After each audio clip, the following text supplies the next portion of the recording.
dans le podcast Causer AMP Macnic qui vous ouvre les portes du Centre d'aide médicale à la procréation de Martinique.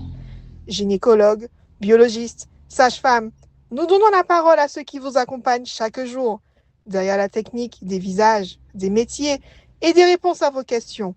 Comprendre le parcours, lever les tabous et avancer ensemble, ici, chez nous, un voyage au cœur de la transmission.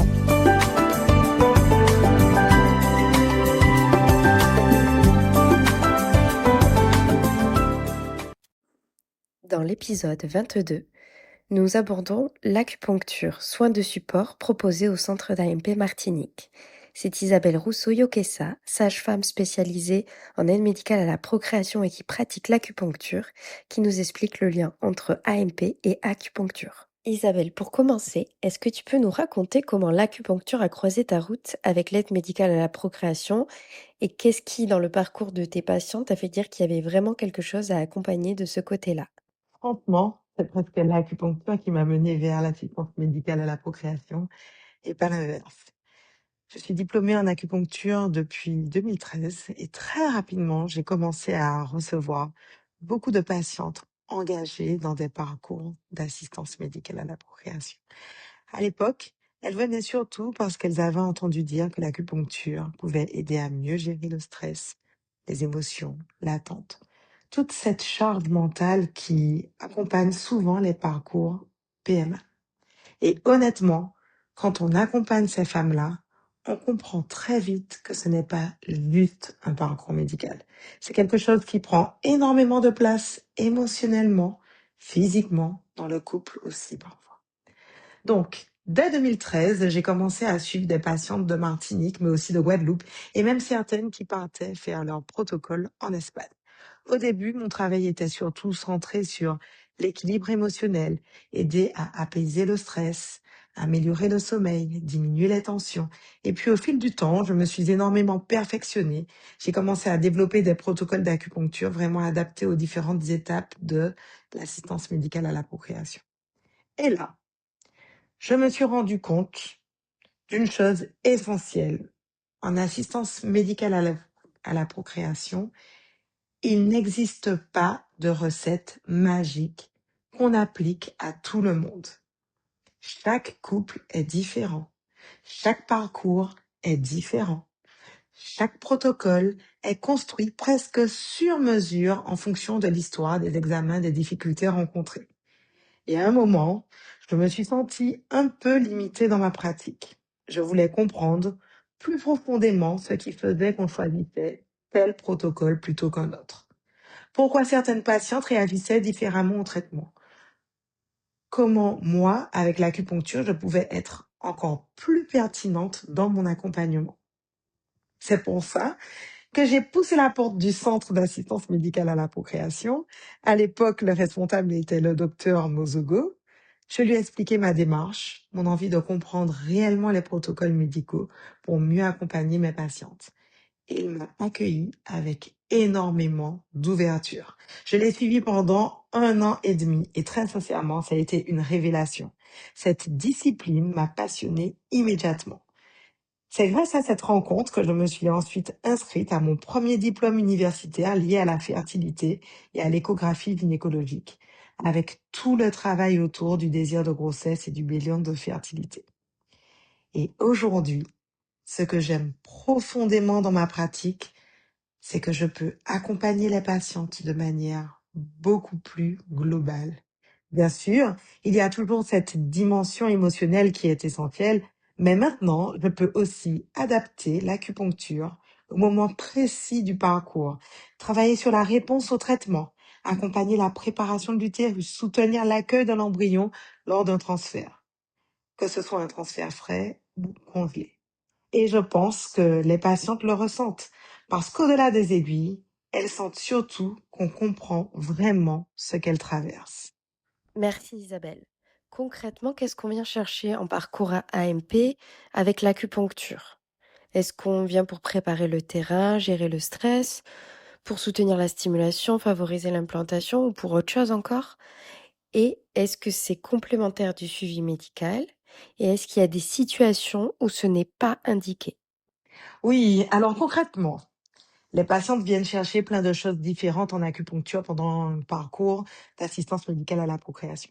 Certaines viennent vraiment pour mieux gérer le stress et les émotions, parce qu'il faut le dire, un parcours PMA, c'est souvent une montagne russe émotionnelle. Il y a l'attente, les rendez-vous, les examens, les traitements, parfois les échecs, et le corps finit aussi par accumuler beaucoup de tensions.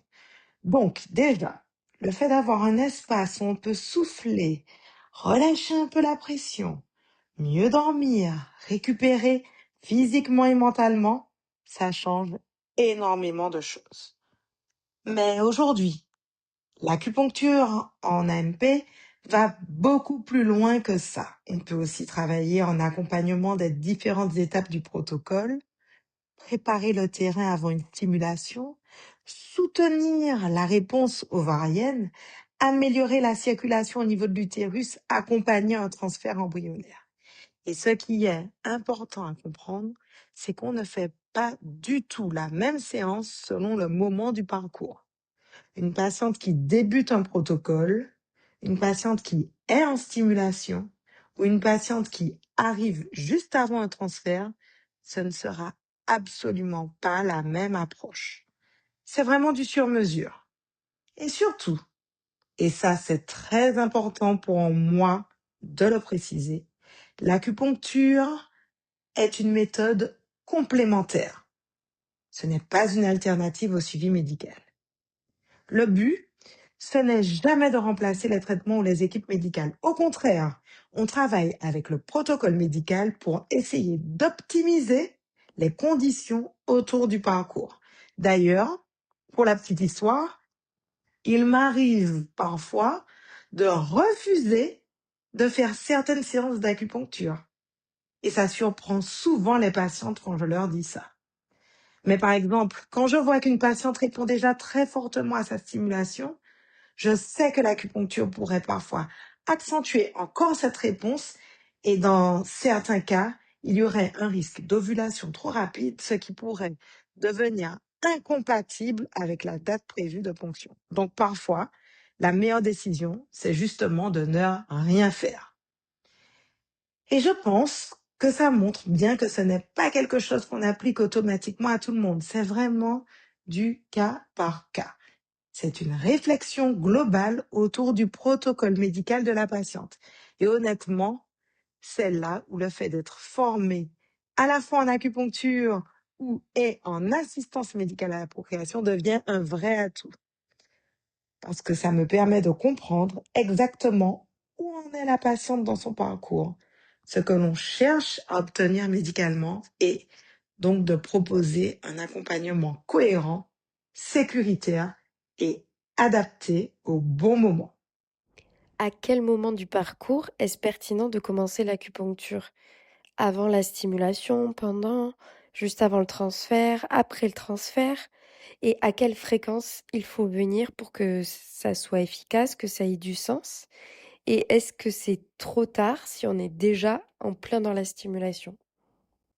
Alors, honnêtement, le meilleur moment pour commencer l'acupuncture, c'est souvent avant même de débuter le protocole d'assistance médicale à la procréation.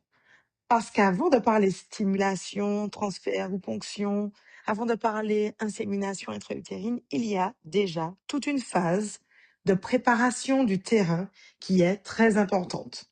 Par exemple, chez les couples fumeurs, que ce soit la femme ou l'homme, je peux proposer un accompagnement en acupuncture pour le sevrage tabagique. Et ça, c'est vraiment intéressant quand c'est fait avant le début du protocole.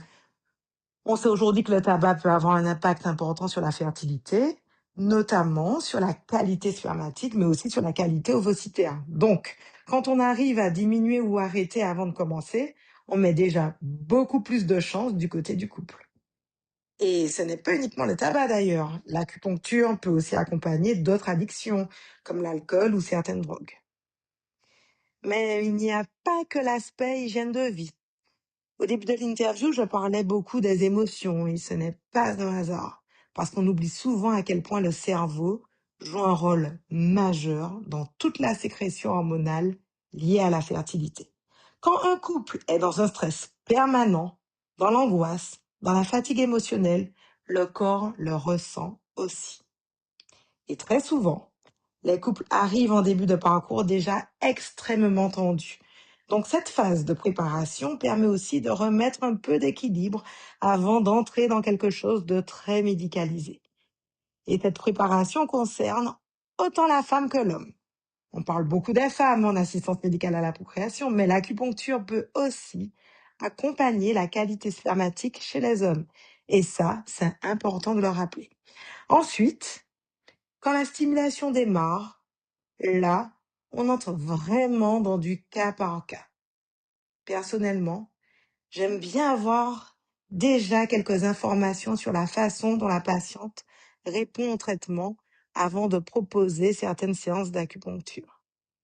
C'est pour ça qu'en général, je commence plutôt autour du 6e jour de stimulation. À partir de là, on peut voir comment les follicules évoluent, comment le corps réagit et adapter l'acupuncture de façon beaucoup plus précise. Et parfois, comme je le disais tout à l'heure, je peux décider de ne pas poursuivre les séances si la réponse est déjà excellente. Ou, au contraire, recommander fortement de continuer si je sens qu'il y a besoin d'un soutien supplémentaire. Donc, quand on me demande est-ce qu'il est trop tard quand on est déjà en pleine stimulation, je répondrai pas forcément.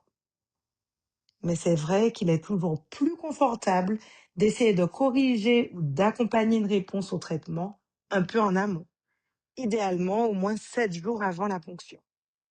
Après, il faut aussi rester honnête, l'acupuncture n'est pas de la magie. On accompagne un processus médical, on optimise certaines choses, mais on ne transforme pas complètement une situation du jour au lendemain. Et puis, il y a toute la phase du transfert embryonnaire, qui est un moment très particulier émotionnellement. Dans le cadre d'une FIV ou d'une ICSI, je recommande quasiment toujours des séances d'acupuncture avant le transfert et aussi après le transfert. Parce qu'on travaille à la fois sur la détente, la circulation, l'environnement utérin, mais aussi sur tout ce qui se passe émotionnellement dans cette période d'attente qui peut être très difficile. Et pour certaines patientes, je continue même l'accompagnement après le transfert, souvent à raison d'une séance par semaine jusqu'au test de grossesse. Et très souvent, les patientes me disent que ça leur permet de vivre cette attente de manière beaucoup plus sereine. Pour quelqu'un qui n'a jamais essayé une séance d'acupuncture, est-ce que tu peux nous expliquer comment se déroule une séance, comment tu choisis les points, est-ce que tu fais en fonction de la phase du cycle ou du protocole, et qu'est-ce que ressentent généralement les patientes pendant la séance? Alors déjà, la première chose que j'ai envie de dire aux personnes qui n'ont jamais essayé l'acupuncture, c'est que la majorité des patientes ressentent en disant « Ah mais en fait, ce n'était pas du tout ce que j'imaginais ». Parce qu'il y a souvent une appréhension autour des aiguilles. Et ça, c'est normal. Mais concrètement, une séance se déroule dans une ambiance très calme, très douce. On commence toujours par un temps d'échange. Je pose beaucoup de questions sur le parcours, les traitements, les émotions, le sommeil, la fatigue, les antécédents. Ensuite, je prends les pouls, je regarde la langue. Ce sont des éléments très importants en médecine chinoise. Et tout ça me permet vraiment d'adapter la séance à la patiente que j'ai en face de moi. Puis, la patiente s'installe sur un lit médical très confortable et seulement après, je vais poser les aiguilles. Et honnêtement, dans la majorité des cas, c'est quasiment indolore. Certaines patientes décrivent ça comme une petite sensation comparable à une piqûre de moustique, mais souvent moins désagréable qu'un moustique d'ailleurs. Et une fois les aiguilles posées, beaucoup ressentent surtout une profonde détente. Certaines s'endorment même pendant la séance. Et oui, bien sûr, les points d'acupuncture changent complètement selon les besoins de la patiente, mais aussi selon l'étape du parcours AMP où elle se trouve. On ne fera pas les mêmes points chez une patiente en phase folliculaire, chez une patiente qui approche de la ponction ou chez une patiente qu'on accompagne autour d'un transfert embryonnaire. Chaque séance est vraiment pensée en fonction du moment précis du protocole. Et je pense que ce qui est important pour les couples qui nous écoutent, c'est surtout de retenir à quel moment consulter. Donc, si je devais faire un petit résumé très simple, le meilleur moment pour une première consultation, c'est bien évidemment avant de commencer le protocole. Ça permet de préparer le terrain, d'équilibrer les choses, de travailler sur le stress, les émotions, parfois le sevrage tabagique ou certaines habitudes qui peuvent avoir un impact sur la fertilité. C'est aussi le moment où on apprend à connaître le couple et le fonctionnement du corps. Ensuite, quand la stimulation démarre, en général, j'attends plutôt autour du 6e jour de stime. Pourquoi? Parce qu'à ce moment-là, on commence à voir comment la patiente répond au traitement et on peut décider si l'acupuncture est pertinente, utile ou parfois pas nécessaire. Et enfin, dans la phase de transfert embryonnaire, là, je recommande vraiment une séance avant le transfert et une séance après le transfert. Donc, si les couples doivent retenir 3 moments clés, ce serait vraiment avant le protocole, pendant la stimulation autour du 6e jour et autour du transfert embryonnaire. Et finalement, ce qu'on cherche à faire avec l'acupuncture, c'est accompagner le corps au bon moment avec la bonne intention sans jamais aller contre le protocole médical. Merci Isabelle.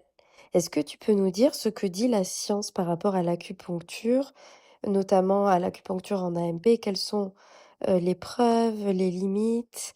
L'acupuncture a fait l'objet de nombreuses études avec des résultats parfois un peu contradictoires.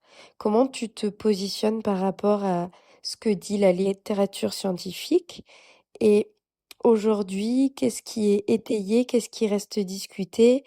Est-ce qu'il y a des situations où tu déconseilles formellement l'acupuncture? Voilà une question très importante parce qu'aujourd'hui, les couples ont aussi besoin de comprendre ce qui est réellement validé, ce qui est encore discuté. Et je pense que c'est sain d'en parler avec honnêteté. Effectivement, il existe de nombreuses études sur l'acupuncture en assistance médicale à la procréation, avec parfois des résultats très encourageants et parfois des résultats plus nuancés ou contradictoires. Mais finalement, ce n'est pas si surprenant quand on regarde la complexité de l'assistance médicale à la procréation et aussi la complexité de l'acupuncture, parce qu'on parle de parcours très différents, de patientes très différentes, de protocoles médicaux différents. Même en acupuncture, les techniques utilisées ne sont pas toujours les mêmes d'une étude à l'autre. Donc, aujourd'hui, il faut éviter 2 extrêmes. Le premier serait de dire ça ne sert à rien et le second serait de promettre des miracles. La vérité est probablement entre les deux. Ce qui est aujourd'hui le plus solidement retrouvé dans la littérature, c'est surtout l'impact positif sur le stress, l'anxiété, le sommeil, la qualité de vie des patientes pendant le parcours. Et ça, vraiment, c'est déjà très important. Parce qu'on sait que ces parcours peuvent être psychologiquement très lourds. Ensuite, il existe aussi des travaux intéressants sur l'amélioration de la vascularisation utérine, sur certaines réponses ovariennes ou encore autour des transferts embryonnaires. Mais là, il faut rester prudent, les résultats ne sont pas toujours homogènes, il y a encore des choses qui restent discutées scientifiquement.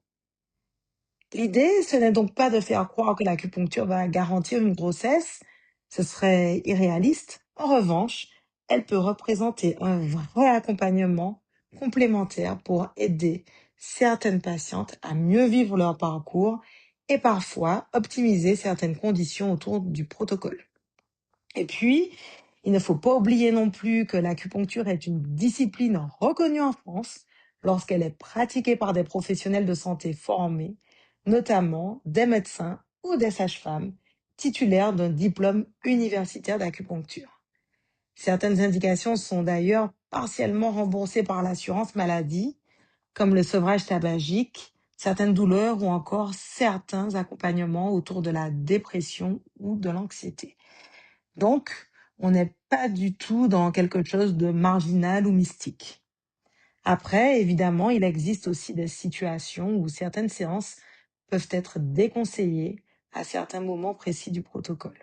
On en parlait tout à l'heure, par exemple, chez une patiente qui répond déjà extrêmement fortement à une stimulation, il peut arriver qu'il soit préférable de ne pas intervenir pour éviter de perturber l'équilibre du protocole médical. Donc, là encore, tout repose sur une évaluation individuelle. Et je crois que ce qui est important pour les patientes, c'est de comprendre que l'acupuncture ne doit jamais opposer médecine conventionnelle et approche complémentaire. Pour moi, les deux peuvent vraiment travailler ensemble avec intelligence et prudence dans l'intérêt du couple. S'il y avait un message que tu aimerais diffuser par rapport à l'acupuncture et au parcours d'AMP pour toutes les personnes qui démarrent un parcours d'AMP demain, qu'est-ce que tu aimerais leur transmettre? Je pense que le message le plus important que j'aimerais faire passer au couple qui démarre un parcours, c'est s'il vous plaît, de ne pas attendre d'être au bout du rouleau pour se faire accompagner. Très souvent, les patientes viennent consulter quand elles sont déjà épuisées émotionnellement, après plusieurs mois, parfois plusieurs années de parcours, d'attente, de déception, de fatigue physique aussi. Et pourtant, l'idéal, ce serait vraiment de commencer l'accompagnement avant même le début du protocole. Parce qu'en réalité, l'acupuncture ne sert pas uniquement quand ça ne va pas. Elle peut aussi aider à préparer le corps et l'esprit avant d'entrer dans quelque chose de très intense émotionnellement et médicalement. Préparer le sommeil, préparer le stress, préparer les hormones, préparer le couple aussi parfois. Et ce qu'on sous-estime énormément, je trouve, dans les parcours, c'est l'impact du mental sur le corps. Quand on vit dans l'hypercontrôle, l'angoisse permanente, les rendez-vous médicaux, les résultats qu'on attend, le corps est constamment sous tension. Et parfois, les patientes finissent même par oublier d'écouter ce qu'elles ressentent. L'acupuncture crée justement un espace où le corps peut redescendre, où on prend enfin le temps de respirer, de ralentir un peu, de reconnecter le physique et l'émotionnel. Et honnêtement, même indépendamment du résultat final du protocole, beaucoup de patientes me disent « j'aurais aimé commencer plus tôt » parce qu'elles réalisent que ça les aide à vivre leur parcours autrement. Et puis, il y a aussi quelque chose d'important. Il ne faut pas voir l'acupuncture comme la séance miracle de la dernière chance. Parfois, les couples arrivent la veille d'un transfert en espérant qu'une seule séance va tout changer. Bien sûr, on peut accompagner à ce moment-là, mais quand on a pu préparer le terrain avant, accompagner progressivement les différentes étapes du protocole, gérer certaines habitudes de vie, le stress, le sommeil, le travail est souvent beaucoup plus cohérent. Et j'aimerais aussi dire aux couples qu'ils ne doivent pas porter tout ça seuls. En assistance médicale à la procréation, on parle énormément des examens, des traitements, des résultats biologiques, mais parfois pas assez du vécu humain derrière tout ça. Or, être accompagné, se sentir écouté, compris, soutenu, ça compte énormément dans un parcours comme celui-là. Donc, s'il y avait vraiment un conseil à retenir, ce serait peut-être celui-ci. N'attendez pas d'être en difficulté pour consulter. L'acupuncture peut aussi être une manière de commencer ce parcours dans de meilleures conditions, plus sereinement et avec un accompagnement vraiment adapté à votre histoire. Merci beaucoup Isabelle pour toutes ces informations. Et maintenant, pour clôturer, est-ce qu'il y aurait un dernier message que tu aimerais adresser à des personnes qui sont en parcours AMP et qui hésitent à aller faire une séance d'acupuncture? Alors, un message à celle ou celui qui écoute. Je crois que la première chose que j'aurais envie de dire à la personne qui nous écoute aujourd'hui, c'est que vous n'avez pas besoin d'être convaincu à 100% pour venir essayer l'acupuncture. Beaucoup de patientes arrivent avec du scepticisme, parfois même avec une vraie peur des aiguilles, tout simplement avec cette sensation d'avoir déjà tellement de rendez-vous médicaux qu'elles n'ont plus l'énergie d'ajouter quoi que ce soit à leur parcours. Et c'est totalement compréhensible. Un parcours, L'assistance médicale à la procréation, c'est déjà énormément de charge mentale. On passe son temps à penser aux dates, aux traitements, aux résultats, aux prises de sang, aux appels qu'on attend.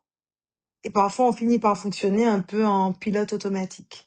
Donc l'idée, ce n'est pas de rajouter une pression supplémentaire ou une obligation de plus. L'idée, c'est plutôt d'offrir un espace où, pendant un moment, on peut déposer un peu tout ça. Et souvent, ce qui surprend le plus les patientes après une première séance, ce n'est même pas forcément l'effet des aiguilles, c'est le fait de se sentir enfin écoutée autrement. Parce qu'en assistance médicale à la procréation, on parle beaucoup des ovocytes, des embryons, des hormones, mais parfois pas assez de la femme, de l'homme, du couple, de ce qu'il traverse intérieurement. Et je pense que c'est aussi ça que les patientes viennent chercher. Un accompagnement humain, individualisé, où elles ne se sentent pas juste un protocole. Donc, si quelqu'un hésite aujourd'hui, je dirais simplement, vous n'êtes pas obligé de savoir exactement ce que vous venez chercher avant de prendre rendez-vous. Parfois, une première consultation, c'est juste une façon de faire le point, de poser ses questions, de comprendre ce qui pourrait être utile ou non dans son parcours. Et même quand les patientes restent sceptiques au départ, elles me disent souvent après, au moins, je me suis sentie mieux pendant cette période-là. Et dans un parcours aussi intense que l'assistance médicale à la procréation, se sentir un peu plus apaisé, un peu plus soutenu, un peu moins seul, c'est déjà quelque chose de précieux. Merci beaucoup pour cet échange. J'espère surtout que cet épisode aura permis de rendre l'acupuncture un peu plus concrète, un peu plus accessible aussi pour toutes les personnes qui traversent un parcours d'AMP aujourd'hui. Et puis, si je devais laisser un dernier message, ce serait peut-être celui-ci. Dans ces parcours très médicaux, très techniques, il ne faut jamais oublier l'humain derrière tout ça. Prendre soin de soi pendant une assistance médicale à la procréation, ce n'est pas un luxe. C'est aussi une manière de traverser ce chemin avec un peu plus de douceur et de soutien. Merci à toutes les personnes qui nous ont écoutés et surtout, prenez soin de vous.